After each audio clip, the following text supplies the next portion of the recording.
ఈరోజు గుంటూరులో ఉన్నాము. ఇది వాయువ్యం బెడ్రూమ్. ఈ వాయువ్యం బెడ్రూమ్లు దక్షిణాగ్నేయానికి ద్వారం పెట్టారు. ఈ ద్వారంలో నుంచి ఇలా తూర్పు ఆగ్నేయం నడుస్తూ మళ్ళా ఉత్తర ఈశాన్యానికి గాని పూర్తి ఆగ్నేయానికి గాని వెళ్ళవలసి ఉంటుంది. కొంతమంది మిమ్మల్ని తప్పుదోవ పట్టిస్తున్నారు. మొత్తం ఇంటికి దక్షిణాగ్నేయ ద్వారం పెడతాం కదా, దక్షిణము. ఈ రూముకి దక్షిణాగ్నేయం ద్వారం పెడితే ఏమి అంటున్నారు. మొత్తం ఇంటికి దక్షిణాగ్నేయం ద్వారం పెట్టినప్పుడు ఈ వాకిల్లో నుంచి కాంపౌండ్ కుండే గేటు వరకు స్టడీ నడక జరుగుతుంది. అందువల్ల శుభాలు జరుగుతాయి ఇంటికి దక్షిణాగ్నేయంలో ద్వారం పెడితే. అయితే ఈ రూమ్కి దక్షిణాగ్నేయంలో ద్వారం పెట్టినప్పుడు స్టడీగా నడిచేదానికి అక్కడ బెడ్రూమ్ అడ్డం వస్తుంది.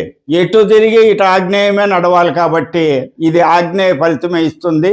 తప్పుదావు పట్టించే వారి మాటలు నమ్మకండి. వాయువ్యం బెడ్రూమ్కి తప్పనిసరిగా దక్షిణాగ్నేయ ద్వారం తప్పవుతుంది. ఈ ద్వారము ఖాళీగా ఉంది అక్కడ తూర్పు ఈశాన్యంలో ఈ ద్వారం పెట్టుకోమని చెప్పాము.